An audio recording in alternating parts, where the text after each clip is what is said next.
Olá, pessoal, tudo bem? Boa noite para quem está chegando aqui. Mais um episódio do Mais Que Autismo. Se você ainda não me conhece, eu sou Kelly Varela, sou produtora de conteúdo aqui do canal e também do Mágicas de Mãe. Vou pedir para que você comece aí, ó, gente, dando seu like, compartilhando esse vídeo com outras pessoas e se inscrevendo no canal, porque essa é uma forma que você está, né, me incentivando aqui a continuar a trabalhar com estes assuntos que são tão importantes aí para o público neurodivergente e para todas as pessoas como um todo. Hoje a gente vai falar sobre teatro e autismo. Para quem ainda não me conhece, minha formação toda é em teatro, então desde criança fiz teatro e sei que ele teve um impacto muito relevante na minha história de vida, na minha trajetória. Naquela época a gente não falava de autismo, né? Então, eu tenho certeza que foi graças a fazer teatro desde pequenininha que muitas questões, muitas habilidades eu consegui adquirir lá. E aí, para isso, eu vou conversar hoje com a professora da Unirio, que é uma professora PhD já, e é artista, é autista, é performer, é professora, que é a Tânia Alice. Tá? Então, vou chamar aqui a Tânia para conversar com a gente. Então, vamos lá. Tânia, então, a primeira coisa, assim, quero agradecer por você ter aceito vir aqui conversar com a gente e debater, né, sobre o teatro e autismo e neurodivergências. Acaba indo não só no autismo, né, a gente estende aqui o assunto. Então, primeira coisa, assim, obrigada por você ter aceito. Eu que te agradeço, eu tô bem feliz de estar aqui contigo mesmo, obrigada. Obrigada. E, Tânia, então, para o pessoal te conhecer, assim, você trabalha com teatro, é professora, qual que é a sua profissão, sua formação ali, sua relação com o teatro? Eu sou performer, eu trabalho com performance há muito tempo e especificamente com projetos de arte socialmente engajada, arte participativa, arte comunitária. E eu faço isso há bastante tempo, e aí eu também sou professora da Unirio, que é a Universidade Federal do Estado do Rio de Janeiro, onde eu dou aula há quase 20 anos agora, dou aula de performance, e também tem um projeto lá que chama Fábrica de Sonhos, onde a gente realiza o sonho da vida de um aluno por semana por meio de uma performance coletiva. Então, eu faço pesquisa também, pesquiso poéticas do cuidado. O que me interessa especificamente é pensar como o teatro e performance podem ser ferramentas de cuidado da nossa saúde física e mental.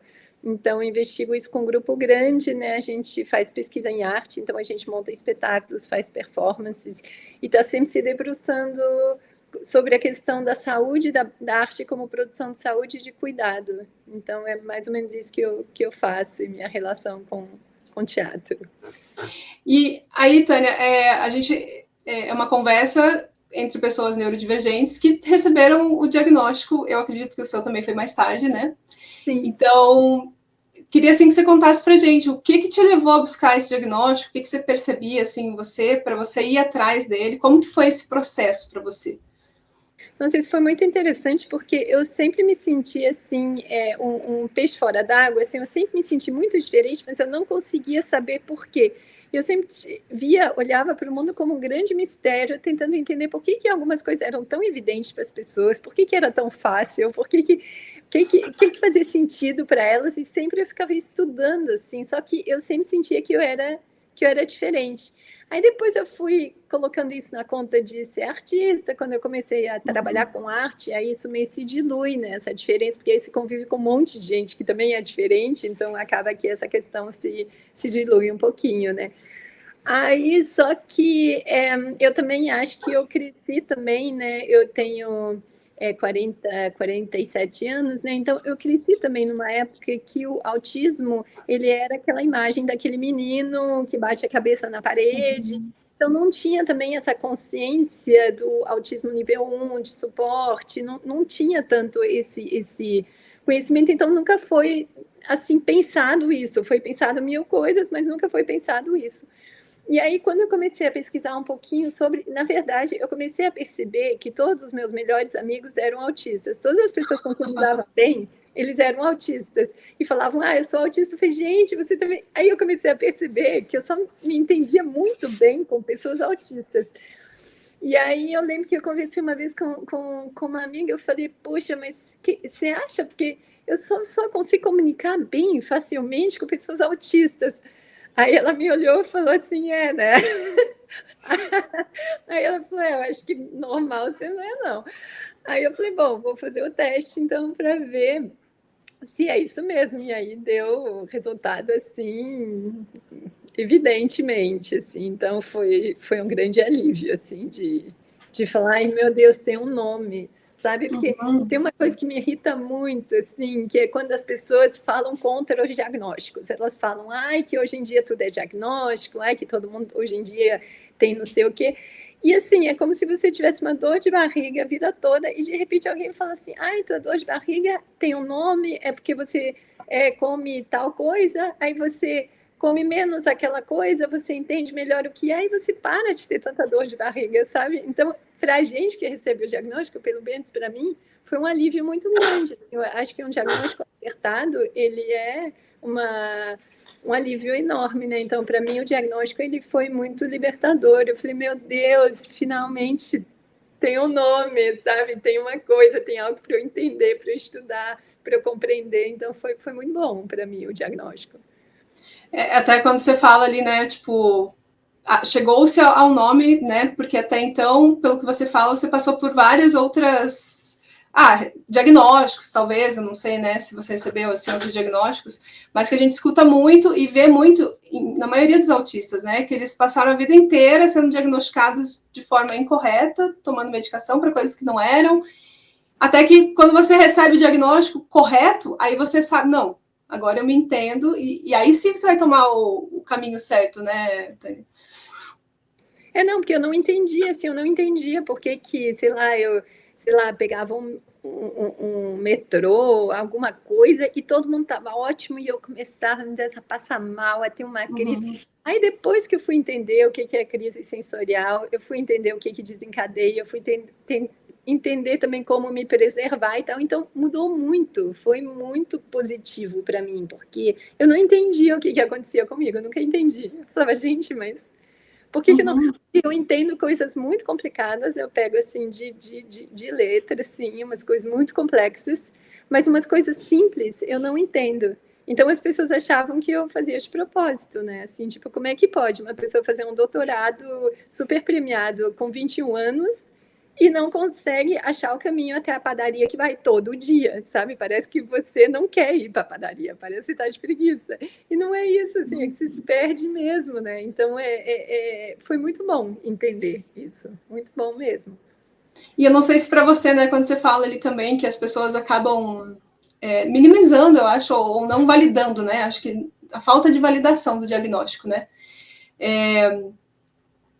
E aí acontece, tipo, mas você faz teatro, você tá todo o tempo se apresentando, então como que você vai ser autista, né? Eu acho que pra gente que tá em cena, que aparece tal, as pessoas até estranham, assim, nossa, mas ela tá ali no palco, né? Como é que vai ser autista? E não entendem que é muito além disso, né? Tipo... Não, e o palco, assim, eu faço mais performance do que... mas o palco do modo assim, o artista, né, se expondo ali, né, Tânia?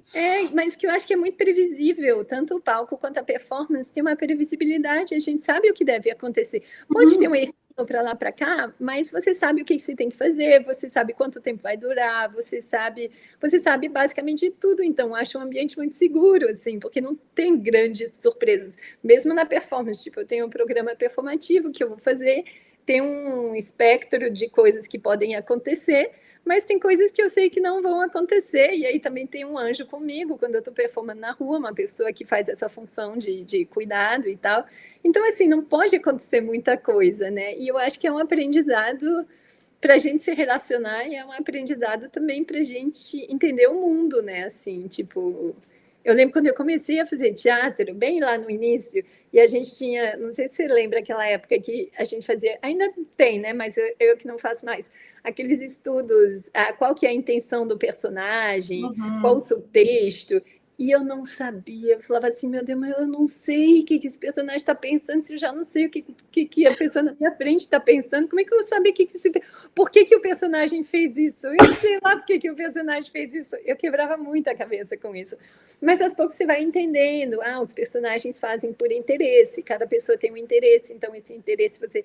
Então isso te ajuda a entender o humano, né? Aí você olha no mundo e fala, tá, a pessoa fez isso por isso, porque então acaba que, como decodifica, né? Então ajuda a gente também a entender as intenções das pessoas, que eu sempre acho que todo mundo é provido das melhores intenções, que todo mundo é maravilhoso, assim, e aí depois eu fico, ai meu Deus, não era.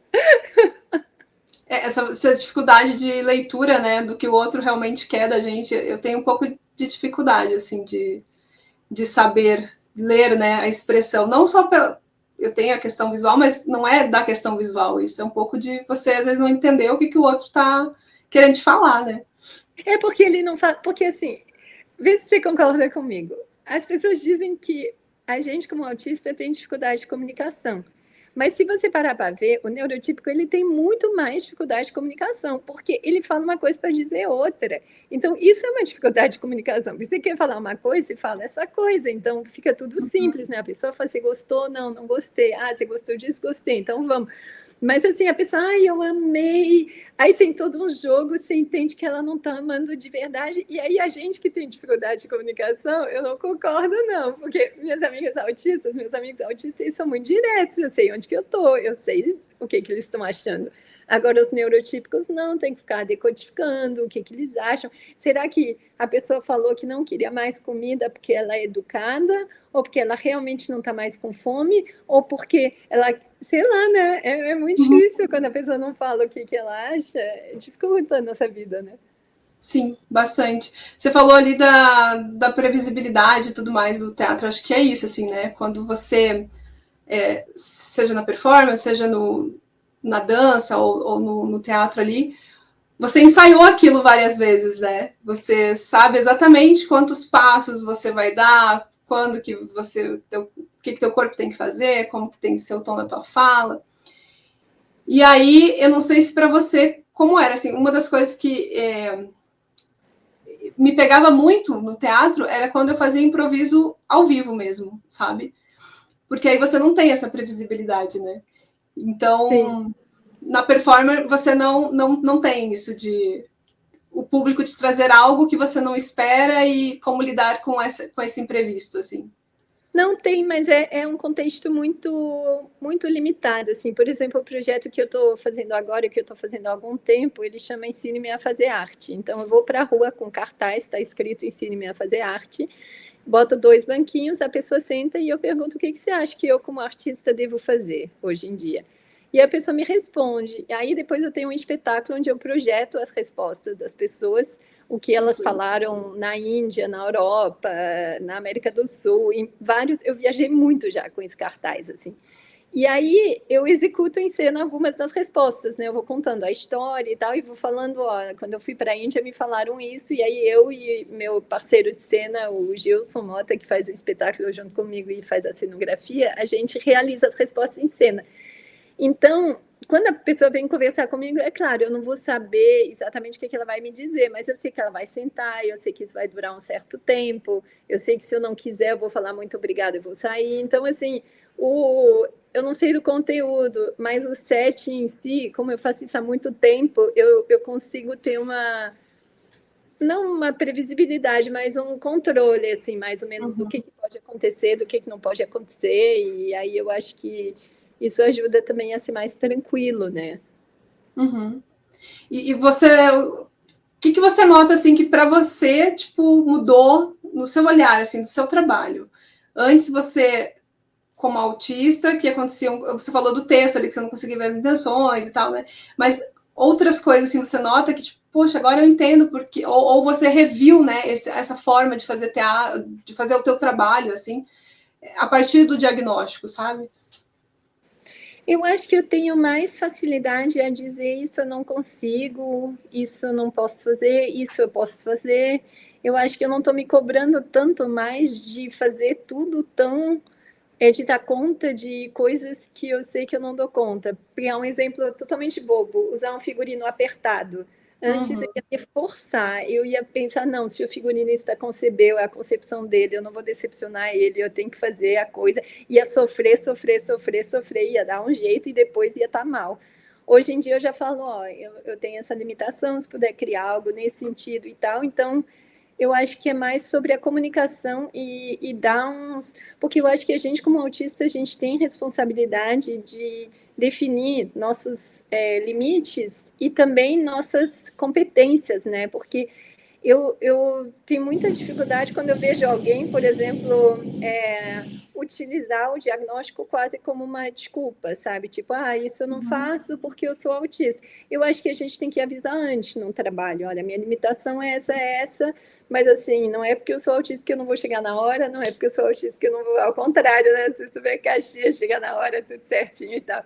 Mas eu acho que é mais, o que mudou mais é sobre a comunicação com as pessoas, sobre a clareza de alguns limites, algumas coisas que eu não gostaria, por exemplo, interferir um pouquinho na luz, falar, olha, essa luz aqui está me cegando muito, tem como baixar. Antes eu não faria, falaria, não, vai lá, faz a luz que você acha que tem que ser feita. Agora eu não me imponho, mas eu falo, olha, eu tenho essa dificuldade, caso você consiga e tal. E aí está sendo um diálogo bom, assim. Eu acho que é mais nesse sentido que eu estou vendo mudanças, assim. Mas eu também não me vi impelida a performar sobre o autismo, porque o autismo ele não é meu hiperfoco, assim. Eu sou autista, estudo um pouco sobre isso, leio um pouco, mas eu não passo meu tempo lendo, estudando, eu faço isso com outras coisas, eu tenho outros hiperfocos, então eu também não aprofundei tanto assim nesse sentido assim. Eu acho que também de alguma forma uma coisa que foi muito importante no evento do Teatros, que a gente aprendeu lá, acho que todo mundo junto, é que um ambiente mais acolhedor para a pessoa autista, ele vai ser mais acolhedor para todo mundo.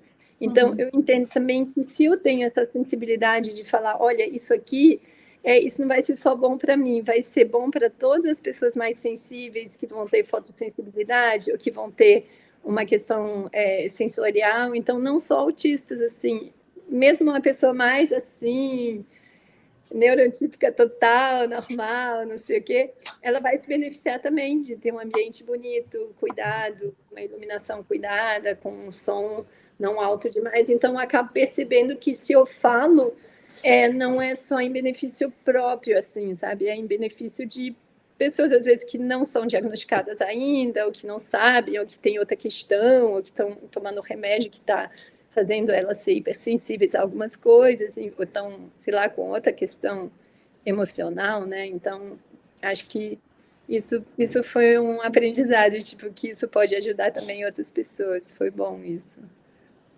É isso que você fala também, porque a gente... É uma discussão que a gente tem com a Giovana, que tinha com a Giovana, assim, que é... Até então, a gente estava inserido num meio em que a gente não sabia que era neurodivergente, então seguia o que todo mundo fazia, né? Porque aqui é o que todo mundo fazia, então vamos continuar fazendo. E aí a gente começa a se perguntar mesmo, né? De ter acessibilidade, de dar essa questão de incluir não só o espectador, né, Giovana, mas a pessoa que... Giovana, Tânia, mas a pessoa que trabalha, né? A pessoa, o artista que está trabalhando também, porque se para ele já for confortável, para esse artista que está ali no palco, vai ser até mais fácil para você ter essa visão realmente do que esse público precisa, neurodivergente. Porque às vezes é complicado quando você pega alguém que não entende nada e vai lá dizer, não, vamos fazer a luz dessa forma que vai ser bom. Peraí, bom como, né? Tipo, então, eu vejo também que agora que a gente vai vendo mais artistas realmente com diagnóstico, assim, que a gente vai também mudando um pouquinho toda essa estrutura para que essa pessoa possa trabalhar, né?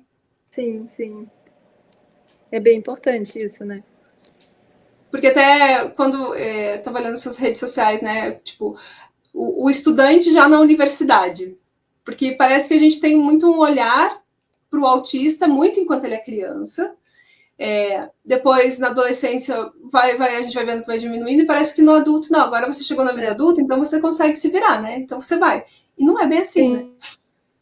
Você chegou até aqui, né? Então vai ficar por aí, né? Aí o esforço de acessibilidade ou de não exclusão, ele diminui, né? Uhum.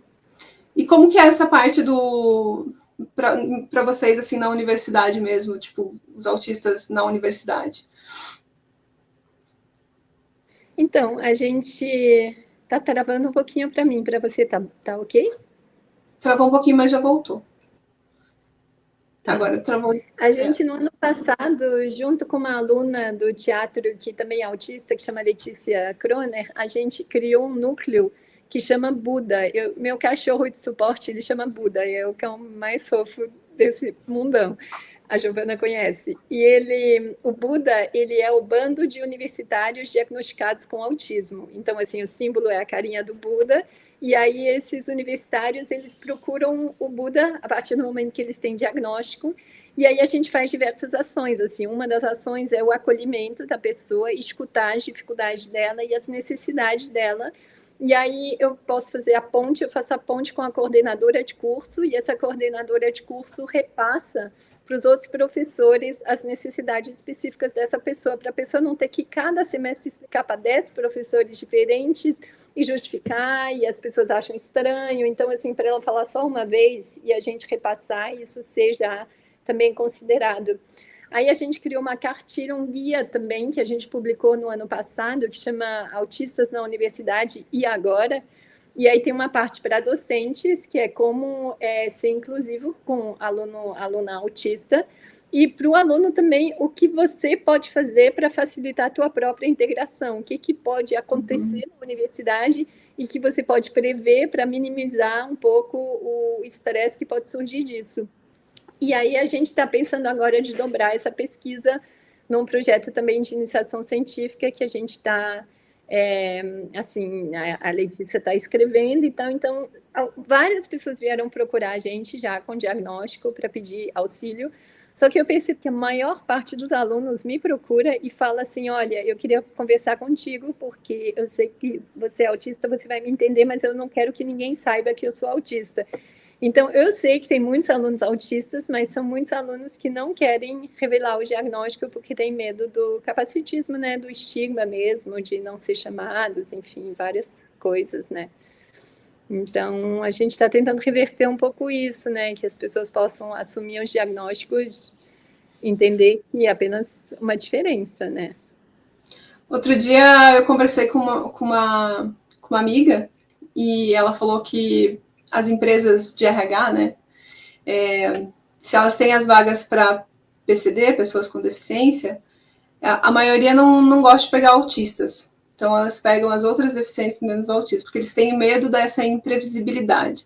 Sendo que, tipo, cara, é muito difícil para um autista vir a ter, se ele está em um ambiente que é adaptar, né, que está ali de acordo com a parte sensorial dele, não vai fazer mal para ele, muito difícil ele vai ter uma crise, alguma coisa no sentido, né? Não, e por quê, né? Porque eu acho que, assim, a gente é extremamente dedicado no que faz, né? A gente tem uma consciência profissional, a gente não dá furo em geral, enfim, não estou generalizando, claro que não dá, Sim. é um espectro, né? Mas as pessoas que eu conheço, se elas estão no hiperfoco delas, elas são extremamente confiáveis, trabalhadoras, parceiras. Então, assim, eles que perdem, né? Sim. Mas isso do capacitismo, infelizmente, existe mesmo, né?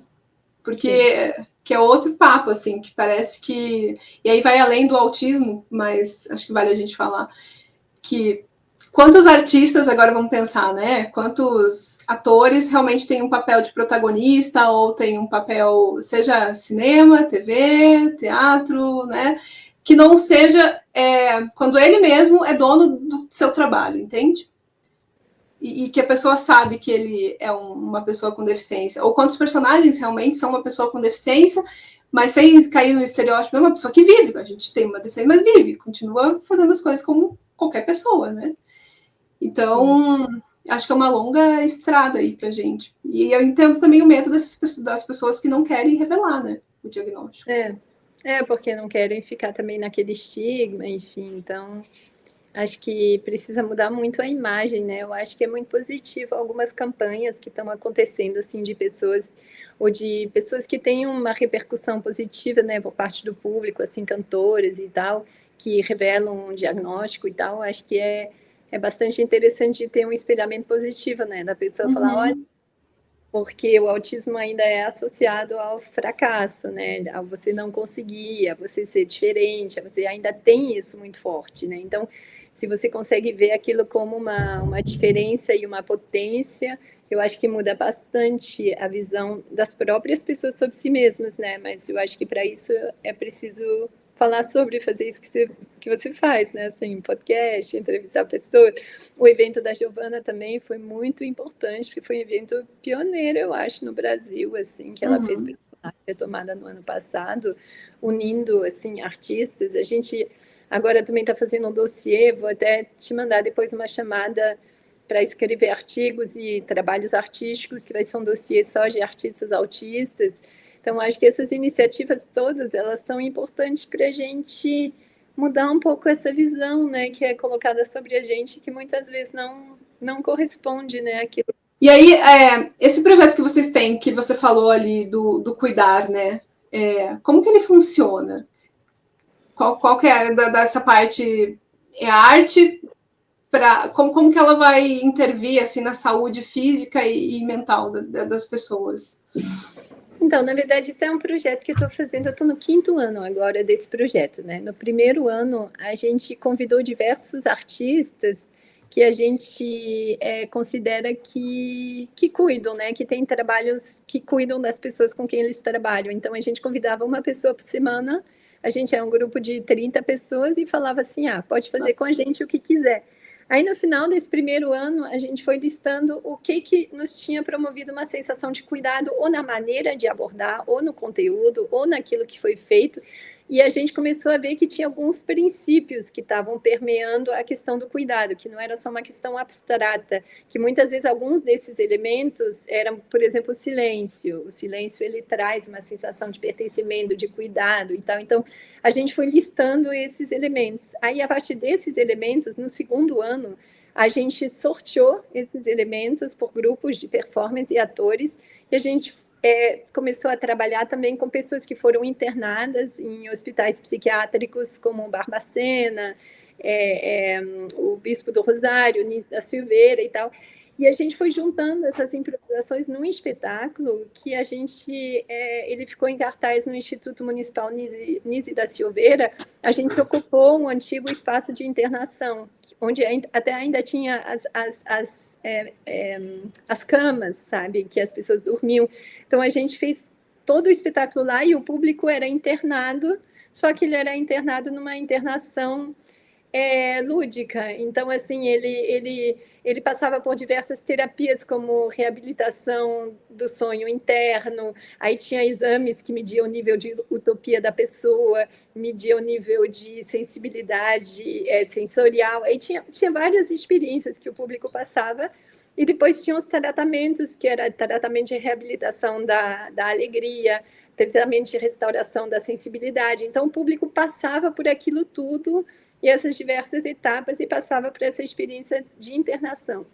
Aí, no terceiro ano do projeto, a gente pegou pedaços desse espetáculo e foi levar para instituições como centros psiquiátricos, hospitais psiquiátricos, e foi apresentar para os usuários desses lugares, assim, essas performances participativas. Então, a gente não fazia tudo, porque o espetáculo durava 2 horas, então era mais curto, era 40, 45 minutos, e era uma vivência, então tudo dialogava com Lígia Clark e com Nísio da Silveira, com o trabalho principalmente dessas mulheres que foram muito pioneiras assim nos cuidados com a saúde mental, né? Então a gente apresentou nesses centros psiquiátricos, assim.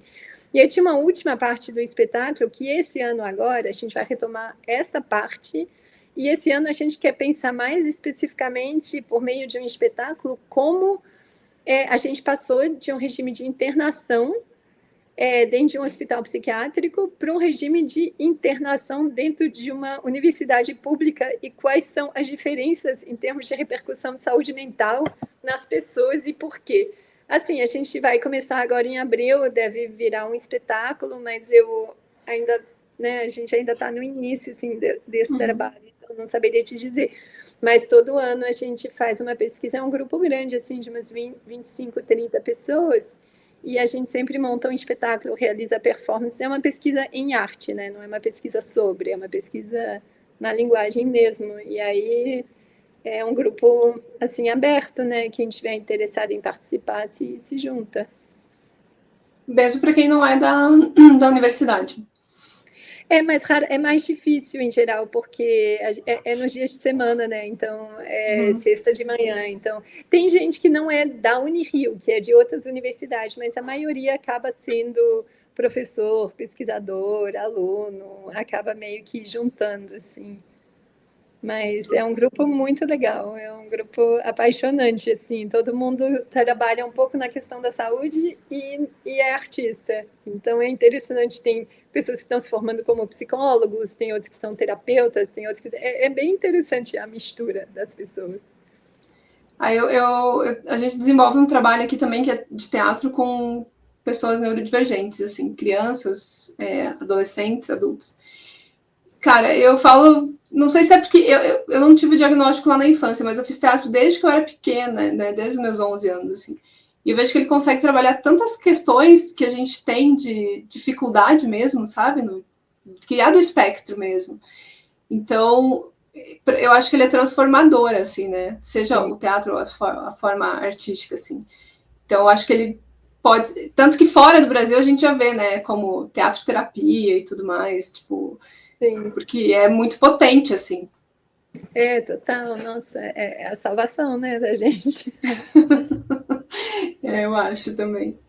Ô, Tânia, e aí, como que é como que você vê, assim, que deve ser um espetáculo para que a gente também não fique só naquilo, né, de eu monto um espetáculo tá para cortando. Tá bom. Então, eu ia te perguntar dessa parte, a gente falou um pouquinho ali dos espetáculos, né, da questão da luz, do som, dessa parte sensorial, assim, que ela vai beneficiar não só a esse público autista, neurodivergente, mas como um todo, né?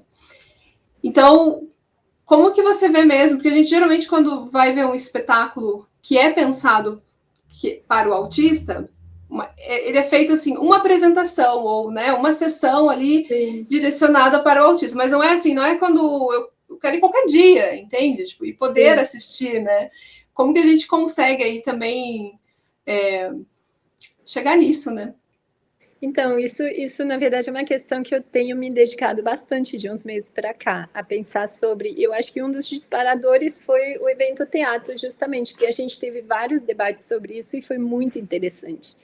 E aí, por exemplo, no espetáculo que eu faço agora, né, eu tenho todo um trabalho de acessibilidade para pessoas autistas. Só que eu concordo contigo, assim, eu acho que não dá para ser uma sessão para os autistas e depois porque eu acho meio, não faz muito sentido isso para mim, assim, eu acho que se a gente consegue entender os gatilhos e dar uma previsibilidade, a gente já ganha bastante coisa, tanto que nesse espetáculo que eu faço, a pessoa autista, se ela quiser, ela recebe um kit que é lindo, é uma bolsa bordada à mão, que está escrito Ensine-me a fazer arte acessível. E aí, nesse kit, ela tem um mapa de previsibilidade, que diz assim, se Natal, aqui vai ter um barulho, se Natal vai ter... Então, a pessoa ela recebe também um fone de ouvido, mas para ela não precisar usar ele o tempo todo, ela pode acompanhar o mapa e falar, opa, vai ter confete estourando aqui, ela coloca um pouco antes e ela tira. E a mesma coisa, ela recebe uma gaiolinha que está escrito meu bichinho de estimação, que é um Shim Toy, que ela pode ficar mexendo também. E, além disso, ela recebe um guia com as indicações todas que, para mim, são fundamentais quando eu vou ao teatro. Tipo, as portas do teatro estão sempre abertas, você pode sair e voltar sem problemas, não tem problema em sair e voltar. Se você estiver sobrecarregada, precisar falar com alguém, procure alguém da nossa equipe, todo mundo é treinado, então também tem esse treinamento de assim, a gente fez um treinamento do iluminador até, assim, toda a equipe foi treinada, assim, a pessoa que recebe no teatro, a pessoa que opera a luz, a pessoa que opera o som, todo mundo, porque se a pessoa procurar alguém, tem alguém lá que sabe o que é uma crise, que sabe gerenciar, que sabe o que sugerir, enfim.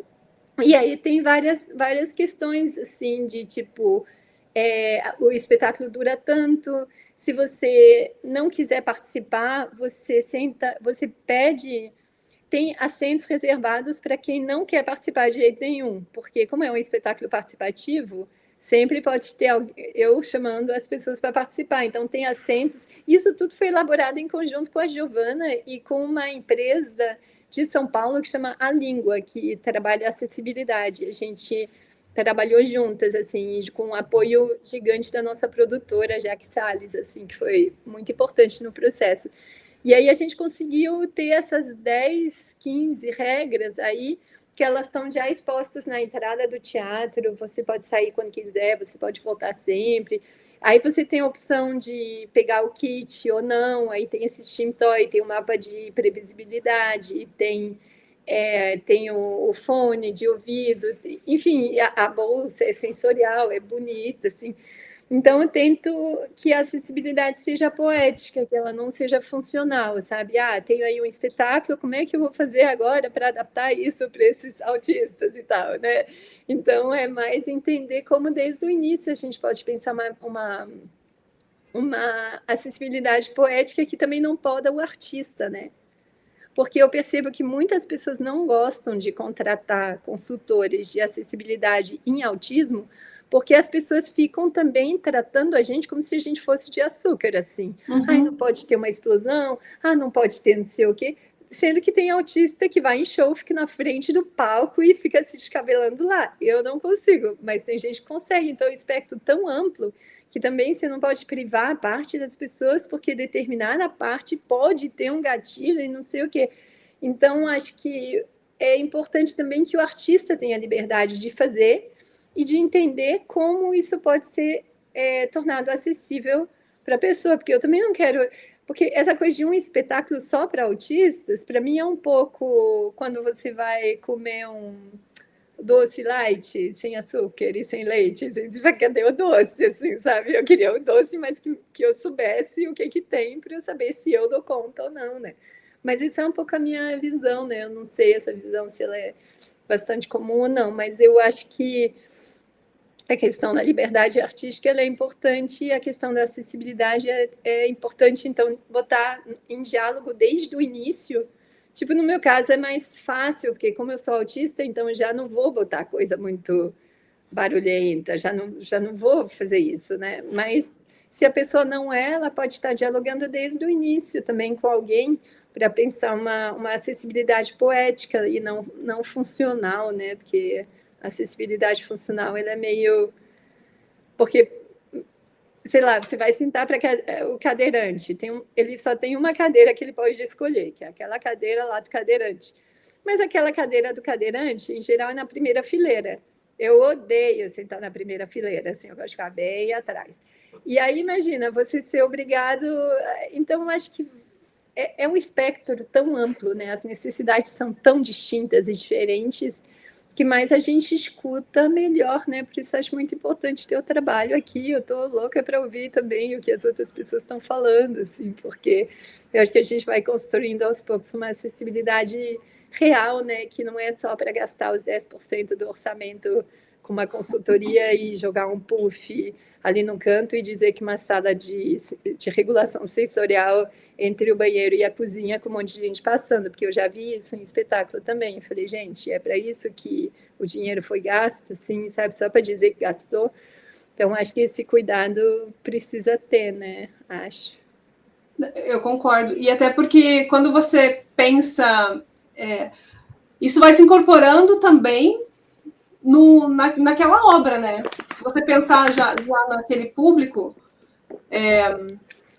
sabe como se aquilo também se empoderar e fazer parte da sua linguagem, porque aí você consegue atingir todo mundo, né? Não, o que eu tava falando ali, tipo, quando a gente... Porque realmente uma questão também vai muito além de fazer acessibilidade só para pessoa autista, né? Porque aí você está falando de várias pessoas que possuem deficiência e cada deficiência é muito específica. Então, eu falo que é sempre complexo você atender todas as demandas diferentes, né? O cadeirante, a pessoa com baixa visão, a pessoa com questões de audição. Então, assim, é muito difícil. Mas, de um modo geral, acho que também, agora que a gente está tendo essa obrigatoriedade nos projetos, de ter acessibilidade. Então, conforme isso vai acontecendo, acho que a gente já vai incorporando isso na própria linguagem desse espetáculo, sabe? Ou dessa obra. Sim. Porque aí eu já penso, poxa, eu tenho que fazer baixa visão, e aí eu vou ter que utilizar, sei lá, eu uso alguma coisa para que a pessoa tenha que me ver, né? Então eu já vou pensar nisso na hora que eu estou criando esse espetáculo, sabe? Sim, isso é bem importante, né?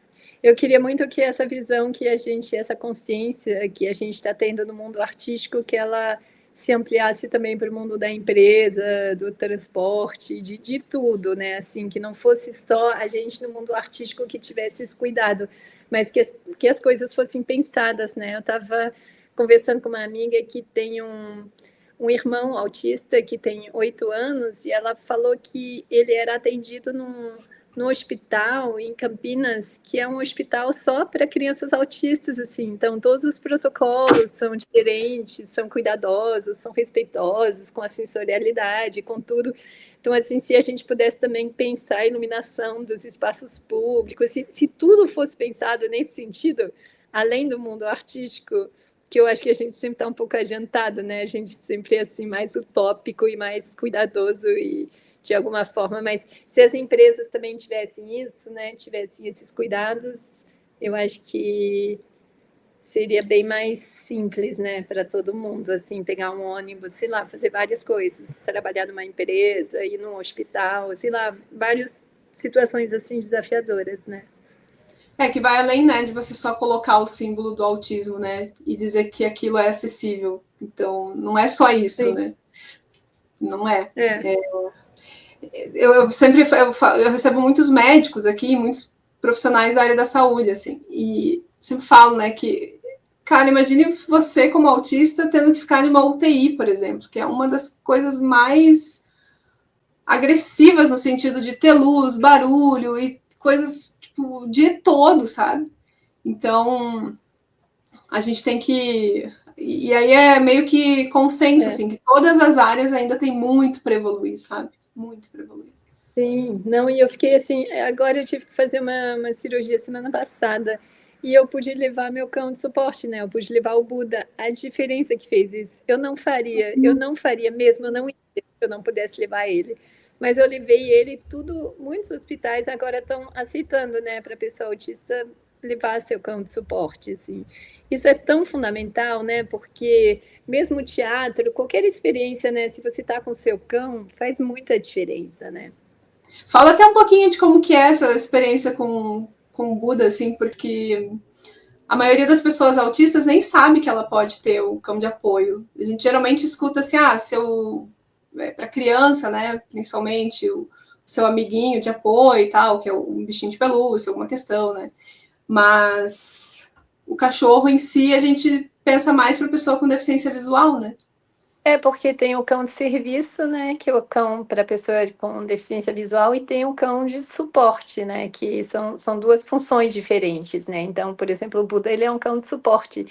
E aqui no Rio de Janeiro, e se eu não me engano, no Maranhão, tem mais um estado que tem a lei do cão de suporte emocional. Então, toda pessoa que tem alguma questão, ou seja autista, ou ansiedade, enfim, algum transtorno emocional, sensorial, alguma coisa, pode solicitar a carteirinha de cão de suporte emocional. Então, tem que ter um treinamento específico, tem que ter um certificado de adestramento, tem que ter um laudo psiquiátrico, tem uma série de condições para preencher.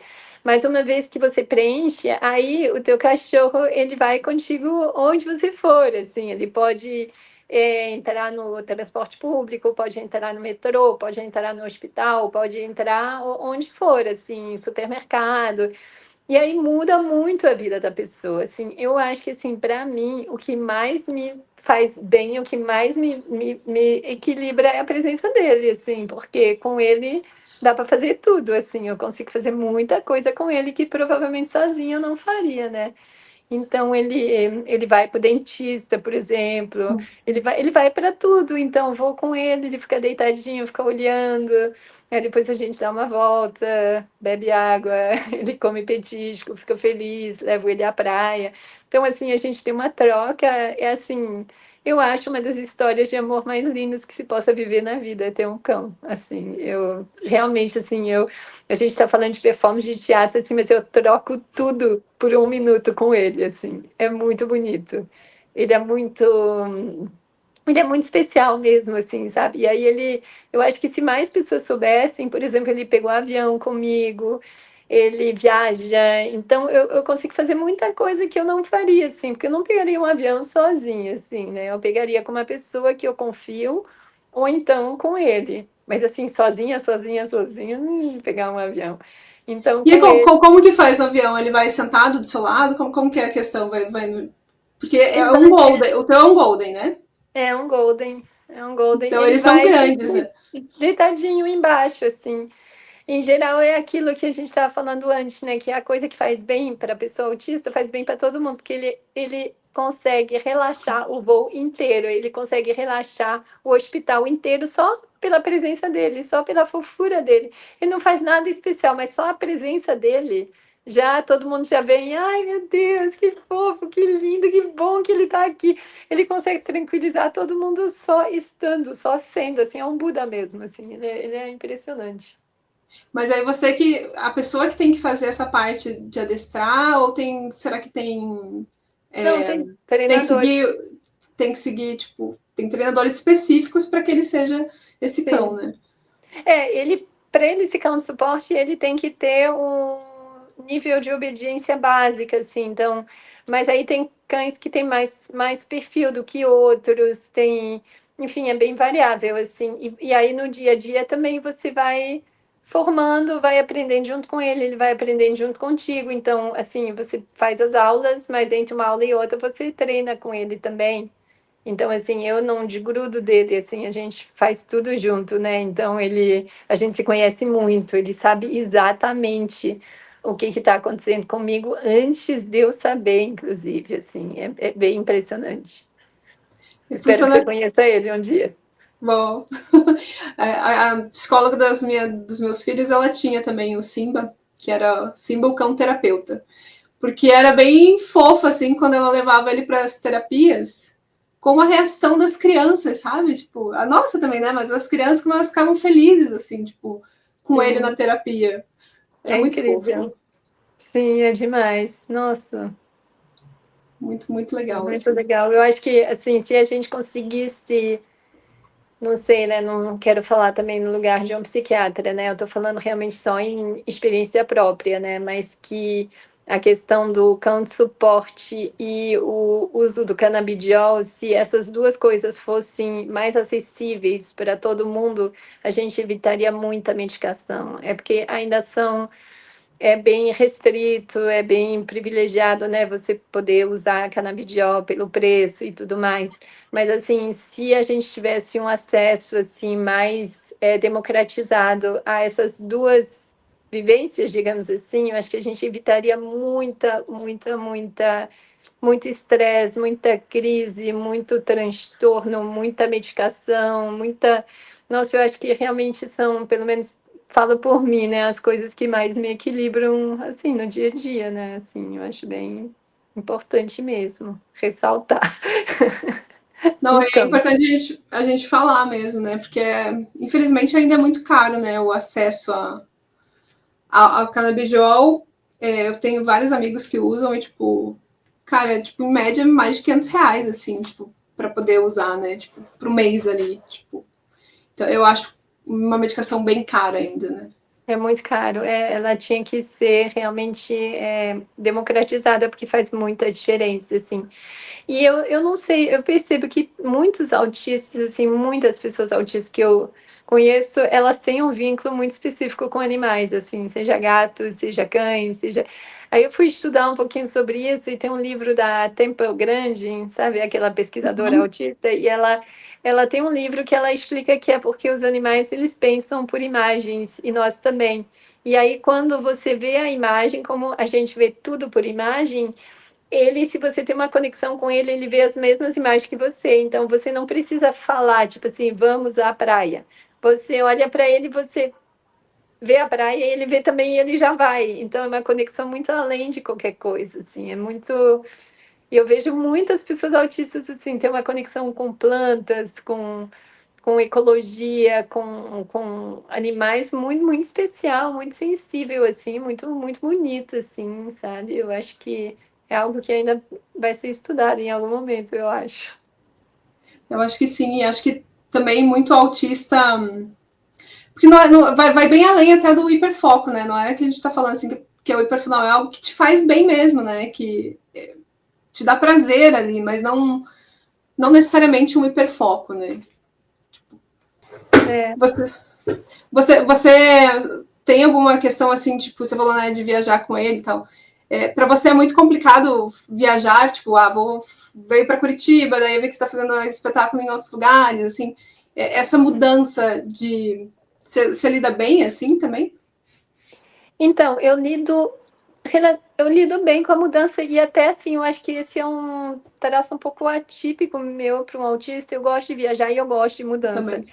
Então, eu não tenho isso, assim. Mas eu preciso estar com alguém que é meu porto seguro. Sozinha eu não vou me divertir, não. Assim, se eu tiver que lidar com toda a mudança e eu estiver sozinha naquele lugar, eu posso ficar, tipo assim, sem conseguir sair do lugar onde eu tô, sabe? Porque lá, pelo menos, eu sei onde estão as coisas e tal. Mas se eu tiver com alguém, tipo o meu parceiro, ou um amigo, ou Buda, sei lá, aí eu vou e aí eu gosto da mudança, assim, eu esse problema com a mudança eu não tenho não, assim, eu tenho mais ele com a insegurança de estar sozinha num lugar que tem muitas coisas que podem acontecer que eu não tenho muita previsão, Controle. então eu gosto de viajar com alguém, assim, eu gosto de viajar em dupla, eu gosto de viajar com uma amiga, ou viajar com meu parceiro, enfim, eu não sou muito de viajar sozinha, assim, é que me deixa meio insegura mesmo, assim. E você? Eu gosto bastante de viajar também. Mas eu não tenho muito problema de viajar sozinha, assim, para mim é. Acho que eu sou bem introspectiva em algumas coisas, mas eu. Então eu vou de boa, sabe? Uhum, A gente ficou um bom tempo em Portugal ano passado, e aí meu marido tava trabalhando, né? Então não dava para trabalhando online, então não dava para ficar saindo viajar. Eu ia sozinha, assim, então pegava o trem de manhã, ia para uma cidade, voltava no final da noite. Então é bom, eu acho que eu curto as duas coisas, tanto em família quanto sozinha, sabe? não, é curioso, porque, assim, por exemplo, em Portugal, eu também fiz isso, mas em Portugal é um lugar que eu me sentia, assim, segura. Então, Acho que depende talvez muito a do língua, lugar. né? Não sei. É, depende muito do lugar que eu tiver também, assim, de... Se estiver no meio da natureza, aí eu tô super de boas, assim. Eu acho que o meu problema são os humanos, porque, assim, se eu tiver só com a natureza, animais e tudo, eu fico sozinha, posso ficar sozinha a vida todinha, assim. Até bom. Então, acho que é muito. Acho que depende bem de onde tá, com quem tá, né? Do local, assim Sim. mesmo, disso. Ah, Tânia, gostei pra caramba, assim, de falar com você, de conhecer, né? Tipo, Eu também, eu espero que a gente fique em contato e que a gente sim, consiga acrescer esse círculo de artistas autistas e tudo mais, né? Eu acho que seria bem eu acho que legal. Até se você quiser, assim, depois eu te passo contato também de uma pessoa que sempre está organizando eventos com artistas autistas. Aí eu posso passar teu contato para ela também. Enfim, pode ser uma troca boa também. quero sim. Eu falo que é fazer uma ponte, assim, que quanto mais ligações a gente faz, mais a gente se fortalece mesmo nesse sentido, né? Exatamente. Não, e Porque a Giovana, com esse evento dela, eu acho que foi um grande pontapé. Eu espero que isso nacionalmente também tenha reverberação, né? Então, e que a gente consiga fazer outros e se reencontrar e tudo mais, enfim. é Mas te isso. agradeço muito pelo convite, assim. É meio curioso assim, quando a pessoa te pergunta, porque meu hábito é ficar perguntando e ouvindo. É muito raro a pessoa me perguntar e eu falar. Então, assim, foi meio inabitual, mas eu gostei. É bom, né? Tipo, antes eu era bem. No começo que eu fazia o podcast, eu era muito travada, assim, nesse sentido, que eu ficava muito aquela pergunta, sabe? Tipo, então. Aí a pessoa me dava uma resposta que eu não tava prestando muita atenção na resposta, porque eu tinha que fazer outra pergunta, né? E aí depois eu fui ver, não, tem que deixar ser mais fluido mesmo, e é isso, né? Tipo, você pergunta, mas também tem essa troca, assim. Nossa, te agradeço muito, viu? Eu também, obrigada. Obrigada. Então tá. Então, agradecer também para quem ficou aqui assistindo com a gente. É, se você, né, ainda não conhecia o trabalho da Tânia, então vai lá, vai nas redes sociais, vai estar aqui embaixo todos os links. E curte aí o canal, compartilha esse vídeo com outras pessoas. E é isso. Um beijo grande para todo mundo. Tchau, tchau.